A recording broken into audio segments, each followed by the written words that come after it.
Bienvenidos amigos, amigas que nos siguen en RTQ Televisión.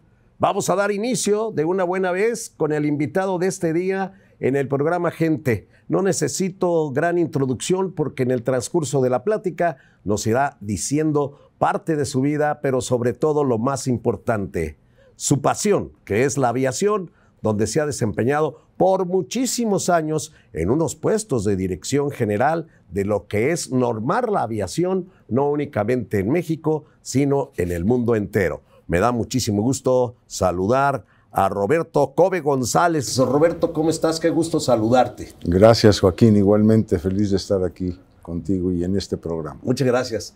Pues Roberto ya es vecino de muchos queretanos, porque también le gusta pasar temporadas de su vida aquí en Querétaro. Es un hombre que ya está jubilado de todo lo que realizó en su larga carrera en la aviación mexicana y mundial. Y Roberto, por supuesto, que es hermano de Amelia Cove, que está todos los días a las 8:30 de la mañana a 10:30 con Nara Ramos para el programa En Confianza. Y entonces Roberto, por eso también le tiene una estimación muy especial a Querétaro. Roberto, platícame, tú eres ingeniero en comunicaciones electrónicas del Instituto Politécnico Nacional. ¿En qué año te recibiste? Terminé en 1965. 1965. Comunicaciones y electrónica. En comunicaciones entra, en esa carrera que elegiste, entra la aviación. Bueno, la aviación tiene muchas cosas electrónicas, obviamente, sin ellas pues no podría funcionar. Entonces, pues la verdad es que yo empecé en la Dirección General de Aeronáutica Civil, terminé mi carrera, como si todos, pues buscamos trabajo, y un vecino me dijo que había un puesto que estaban solicitando ingenieros en comunicaciones y electrónica en la Dirección General de Aeronáutica Civil, que no sabía yo qué era. Pero bueno, fui y me contrataron. Y mientras se encontraba algo mejor, porque yo estaba más, quería a la IBM, que en aquella época, bueno, era el boom de las computadoras. Y dije, voy a aceptar esto mientras encuentro algo mejor. Y pues después de 50 y tantos años, sigo buscando algo mejor y no lo he encontrado. La aviación es apasionante. Entras y no puedes salir. ¿Y cómo empezaste en la aviación como director? No, como empleado. No, como empleado, ¿Qué hacías como ingeniero. en la dirección? Estaba en un departamento que se llama verificaciones, en donde son los aviones, las aeronaves, que verifican que los equipos de tierra estén funcionando bien, que es donde lo van a usar los pilotos, los aviones. Todas las radioayudas, cómo emiten las señales. Entonces ahí empecé y era un trabajo de ingeniería electrónica, evidentemente. Después fui jefe de ese departamento y después pues ahí me seguí en otras cosas. ¿Y director cuándo eres? Bueno, después de verificaciones estuve como director de Administración y Transporte Aéreo de la Dirección de Aeronáutica Civil, y en 1978 el gobierno decide quitarle o terminar la concesión de una empresa que se llamaba Radioaeronáutica Mexicana y que se convirtió en lo que ahora es CENIAM. Y entonces me mandaron ahí de director general de CENIAM en 1978. El CENIAM es servicios... Servicio a la navegación en el espacio aéreo mexicano, que es lo que los controladores de tránsito aéreo, los que controlan las aeronaves, la información meteorológica, en fin. ¿De aviación país. Nacional e internacional? No, nacional. Nacional únicamente. En todo el espacio aéreo nacional, de aeronaves nacionales y extranjeras. Sí, nacionales y extranjeras en el espacio aéreo. Correcto. ¿Y se norman? No. Existen las normas para hacer, las normas internacionales, que ese es el siguiente paso en el que estuve, que se dice cómo se deben manejar las aeronaves, cómo se deben separar las aeronaves para que no hayan conflictos, para todo relacionado con la seguridad y la regularidad. Porque los servicios de tránsito aéreo tienen dos objetivos. Uno, que las aeronaves no choquen, o sea, que no se acerquen a menos de las distancias reglamentarias. Y por la otra, que haya mucha regularidad, o sea, que tampoco las separemos demasiados, porque entonces hay demoras en las operaciones. ¡Qué complicado! Sí es complicado, pero bueno, para eso son las normas, hay personal, los controladores, mis respetos. Yo estuve casi 20 años como director, porque estuve en 2 temporadas como las series ahora. La temporada 1 que fue de 78 a 2000, al 98. Y después me fui a la OASI, a la Organización de Aviación Civil Internacional, y cuando regresé, pues me torcieron el brazo para volver Va a de nuevo en el CENEAM, en la Dirección General.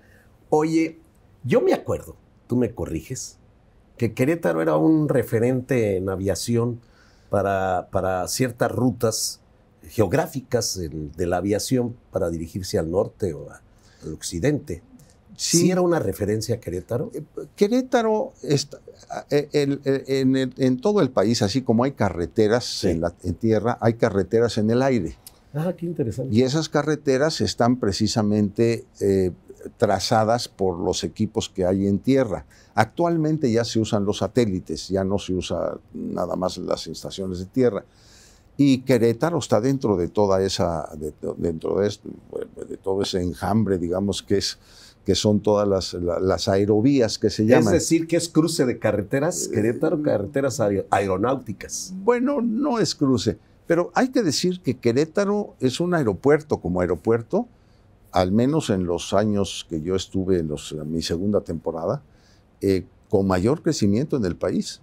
Sí. Querétaro creció muchísimo y sigue creciendo, y qué bueno que siga creciendo, y no solamente en pasajeros, sino en carga. Fue un acierto, Roberto, el que hizo el exgobernador Ignacio Loyola. Sin duda. Allá en los años 90. Correcto. Cuando se decidió a construir este aeropuerto intercontinental con la adquisición de mucho terreno para todos los servicios que vendrían después. Es correcto. Para inclusive albergar dentro del círculo del aeropuerto a fábricas relacionadas con la aviación. Sí. Y ha funcionado. Sí, bueno, el parque aeronáutico aquí en Querétaro es de los más importantes, es de los lugares donde se empezaron a fabricar piezas de aeronaves que nosotros no fabricamos, aeronaves mexicanas, pero de otros países, que fue de Bombardier, de Canadá, y empezaron haciendo los arneses, o sea, cableados.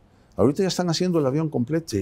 Sí, algún día, si el futuro me permite y el de arriba, algún día yo veré un avión despegar de Querétaro hecho en Querétaro. Pues ya, yo creo que ya, bueno, creo que ya los hay, ¿eh? No me digas. Nomás que no ha sido, te tendrás que ir al aeropuerto para verlo despegar. Oye, Roberto, ¿y es estresante el ser director del CENEAM de todo lo que es la responsabilidad que cae en el director de todo lo que es la circulación de los aviones? ¿Es estresante? Es un trabajo de 24 horas. O sea, no se para la aviación. La aviación funciona 24 horas, tenemos controladores en todo. Bueno, yo sigo pensando. No, síguele. Sigo pensando en que, pues, que es mi bebé, ¿no? Sí, claro. Porque, bueno, yo lo vi crecer, bueno, nacer y crecer. Y lo más importante es tener la confianza en que los controladores están bien capacitados, que es una de las partes, y la segunda, que estén bien supervisados, que haya supervisión de que se asegure de que están haciendo lo correcto. Y eso te da tranquilidad. Te da tranquilidad, pero también en tus largos años de director del CENEAM, debe haber habido también emergencias, debe haber habido situaciones que provocaban un estrés excelente en todo el CENEAM, en todo el Servicio Nacional de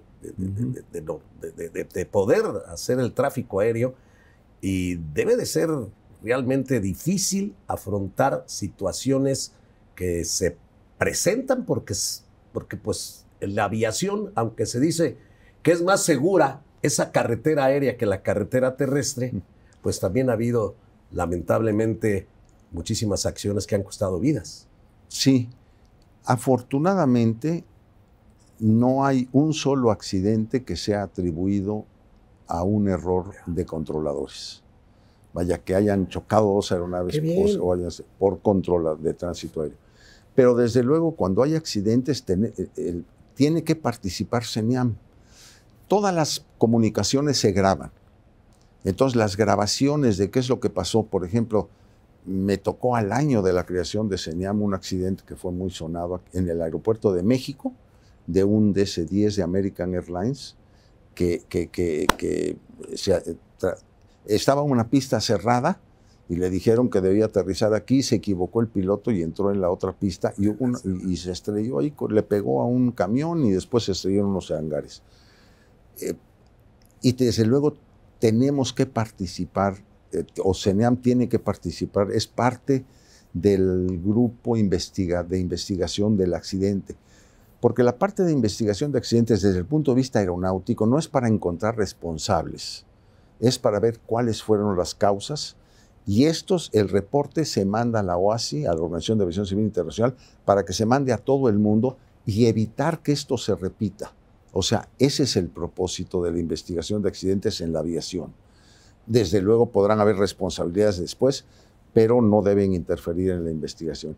Y a veces nos teníamos que enfrentar pues con la parte digamos, legal, jurídica, de responsabilidad, es decir, a ver, primero vamos a investigar el accidente y después ustedes pueden buscar responsables, pero esa parte a veces no es sencilla. Pero, insisto, por servicios de control de tránsito aéreo no ha habido un solo accidente en el país. Excelente. ¿Cuántos controladores en tus últimos tiempo de director en México, cuántos controladores había en el país? Aproximadamente 1,000. 1900. ¿Y hoy cuántos habrá? No lo sé. La verdad no lo sé, pero yo creo que debe haber un poco más. Por la pandemia se redujo mucho el tráfico, pero el crecimiento que había en México de transporte aéreo era de 8 o 10%. Arriba del promedio de crecimiento mundial, el que había aquí en México. Entonces yo supongo que deben haber un poco más de controladores, debieran haber un poco más de controladores. La pandemia, desde luego, redujo drásticamente las operaciones aeronáuticas, perdón, pero ahorita está volviendo a tener un crecimiento importante a nivel nacional. Y bueno, el aeropuerto de México, que es el que tiene más operaciones de todos los aeropuertos en el país, pues está volviendo ya a las cifras de la prepandemia. Y para que cada país del mundo entero pueda tener una coordinación entre ellos mismos, internacionalmente, hay un organismo. Bueno, la Organización de Aviación Civil norma todas las actividades de la aviación desde el punto de vista de las dos seguridades, porque hay la seguridad para evitar, es que en español tenemos seguridad nada más, en inglés es safety y security. Safety es seguridad para evitar accidentes y security para evitar actos terroristas, que son las dos seguridades, ¿no? Y todo eso está normado por la Organización de Aviación Civil Internacional. Y México es miembro de la Organización de Aviación Civil Internacional, inclusive fundador de los primeros, en 1944, cuando se firmó el Convenio de Chicago, que así se llama, que dio lugar a la Organización de Aviación Civil Internacional, por cierto, un año antes de la creación de la Carta de las Naciones Unidas, fíjate, nada más, que fue en 1945. Y en ese convenio, que México es parte, tiene la obligación México, al igual que todos los países miembros, que son prácticamente todos los del mundo menos 3, que uno es el Vaticano porque no tiene aeropuerto, por ejemplo, y todos los países tienen la obligación de cumplir las normas. Hay aproximadamente 10,000 normas en todas las áreas, de tránsito aéreo, de evaluación. El anexo 1, son 19 anexos. El anexo 1, que es sobre licencias al personal, la evaluación de los pilotos, de los controladores, etcétera, en condiciones físicas y mentales para poder ejercer su trabajo y tener una licencia. Y hay otros anexos, el 14, que norma todo lo de los aeropuertos. En fin, 19 anexos, no voy a entrar en detalle. Y tú fuiste presidente precisamente del Consejo de la Organización de Aviación Civil Internacional. Es correcto, sí. ¿Estuviste de qué año a qué año? Del 2006 al 2013. Y esta Organización de Aviación Civil Internacional tiene su sede en Montreal, Canadá. En Montreal, Canadá, o sea que tú estuviste en Montreal, Canadá. Sí. Y antes estuve porque hay un consejo permanente. La OACI tiene un consejo permanente de 36 miembros que son los que aprueban todas las normas internacionales. O sea, es como un parlamento, vamos a decir, de la aviación, ¿no? Y primero estuve como representante, después de CENIAM me pidieron ir como representante de México al Consejo, y estuve 8 años y medio como representante, y después 7 años y medio como presidente, y son los 16 años que estuve. Y el ser presidente, pues es tener relación con la aviación de cada país del mundo entero. Correcto. El Consejo tiene 36 miembros permanentes, y el presidente del Consejo es el que pues bueno, trabaja con el Consejo en varias áreas, desde la administración propia de la organización, presupuestaria, pero sobre todo en la parte técnica. Cada año se enmiendan o agregan normas en los anexos que estoy mencionando, y el Consejo es el que las aprueba. Y una vez que las aprueba el Consejo, se manda a todos los países, y los países tienen la obligación de cumplirla.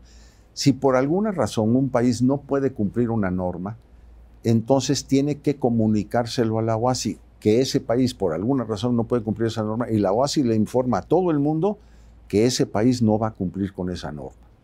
Entonces, y después también hay auditorías que hace la OACI, la Organización de Aviación Civil Internacional. ¿De qué son esas auditorías? Hay dos programas de auditorías, una de seguridad operacional me refiero a la parte de seguridad para que no choquen los aviones, que no hayan accidentes. Sí. Que esa es la más importante, la que empezó en 1999. Esas auditorías, a todos los países se les audita, a todos, México, a los más grandes, a los más chicos, a todos. Y se hace un informe que se publica. Y entonces el público inclusive puede saber cuál es el grado de seguridad que hay en un país.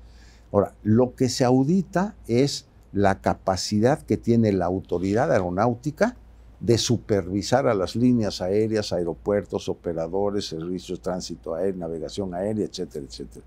No se audita a las líneas aéreas, no se audita a CENIAM, se audita a la autoridad aeronáutica para ver la capacidad que tenga, que eso es lo que ha pasado con la... Y dentro de tus funciones como director de la OACI, de la Organización de Aviación Civil Internacional con sede en Canadá, ¿viajabas a muchos países? Sí, a muchos. ¿Cuántos llegaste a conocer? Llegué a viajar a 101 países.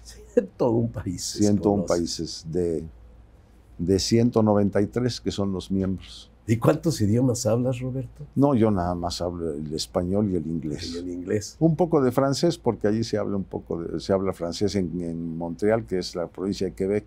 ¿Y qué recuerdas algo en especial de tu paso desde Montreal, desde Canadá, en esta Organización de Aviación Civil Internacional? ¿Qué recuerdas algo en especial? Bueno, como representante me tocó, por ejemplo, el 11 de septiembre. Anda. Que fue una cosa muy seria, obviamente, bueno, de las más serias, la primera vez que se usa a las aeronaves como proyectiles, sí, vamos a decir. Pero a ver, Roberto, platícame, porque esto es bien interesante lo que viviste. Cuando te avisan del primer avión, se desata una serie de protocolos en la aviación internacional. Sí, evidentemente, y claro, los inicia Estados Unidos, primero diciendo, cuando es el primer impacto, sí, todavía había ciertas dudas de qué estaba pasando. Cuando es el segundo impacto, entonces, bueno, ya sabíamos que era un acto terrorista, sin la menor duda, y entonces se paran todos los aviones en Estados Unidos. No sé si hayan visto una aplicación donde están todos los aviones que están en el aire. De eso te iba a preguntar. Y entonces de repente y se acaban, se queda vacíos el espacio aéreo de Estados Unidos, y todos los aviones que iban a Estados Unidos eran desviados a Canadá, sobre todo en todo lo que viene del Atlántico Norte, de Europa. Y a México, lo que venía de Sudamérica o iba de Sudamérica Deben a Estados haber Unidos. sido horas terribles para todos los que trabajan en la aviación, para los pilotos, para las aerolíneas, para ustedes, con la responsabilidad total de la aviación civil. Una de las cosas que pudo haber parado por mucho tiempo la aviación fue que hay un seguro que se llama un seguro contra actos de guerra o algo así, con actos de guerra, que las aseguradoras de las aeronaves pues era pues, barato, vamos a decir, dentro de lo que costaban los seguros, porque son caros de los aviones, ¿no? Claro. De los aviones. Y entonces cuando sucede eso, las aseguradoras dicen, yo ya no te aseguro por actos de guerra. Y la mayoría de los aviones, un gran porcentaje de los aviones, son rentados. Los rentan las líneas aéreas. Entonces las arrendadoras decían, a ver, si tú no me aseguras esto, no puedes usar mi avión. Entonces pudo haber separado la aviación. Entonces la OASI promovió ante los gobiernos que los gobiernos aceptaran la responsabilidad en caso de un acto terrorista de este tipo. Claro. Algunos países lo hicieron, Estados Unidos entre otros, que desde luego estamos hablando de muchos miles de millones si hay un acto de ese tipo. Pero desde luego los gobiernos o muchos gobiernos pues midieron la posibilidad de que pueda haber un acto de esos nuevamente, sobre todo cuando ya se habían tomado tantas medidas nuevas y emergentes, urgentes, porque hay algunas cosas de fast track que se llaman, que se aprueban en el Consejo rápidamente, como fue cerrar las puertas de los aviones. Y desde luego los expertos en la cuestión de terrorismo y eso, especificaron cuáles eran las puertas que tanto debieran aguantar, inclusive una granada. Bueno, ahí usan la terminología para que no pueda abrirse la puerta donde van los aviones, no donde van los pilotos, perdón, la puerta de la cabina. Entonces, bueno, fue un parteaguas en la aviación. No. Nunca, bueno, pues todos lo sufrimos después y lo seguimos sufriendo, aunque ya nos acostumbramos que hay que revisarnos y quitarnos los zapatos y el cinturón para subirnos a un avión. Deben haber sido unas horas muy angustiantes para todos los responsables de la aviación en el mundo. Sí, muy serias, sí. Pero bueno, esa fue una experiencia como representante. Yo todavía no era presidente. Ahora, como presidente, pues nos tocaron algunas cosas. Una de las cosas más complicadas, vamos a decir, era la cuestión del medio ambiente.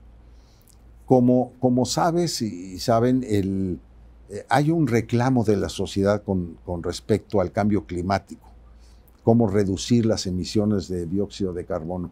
Y esa es una discusión en la OASI muy complicada, porque existe una organización que se llama la Convención Marco de Naciones Unidas sobre el Cambio Climático, donde le piden a la Organización de Aviación Civil Internacional y a la Organización Marítima Mundial, porque esos son internacionales, que reduzcan las emisiones o que tomen acciones para reducir las emisiones, en nuestro caso de las aeronaves, que se han ido reduciendo considerablemente. Pero hay una discusión política, económica, social, en relación a quién debe tomar mayores medidas que los que han contaminado históricamente con países que están en desarrollo como China, pero que ya contaminan mucho. Sí, contaminan. Bastante ya. Los aviones sí contaminan. Los aviones representan un poco más del 2% de las emisiones de CO2.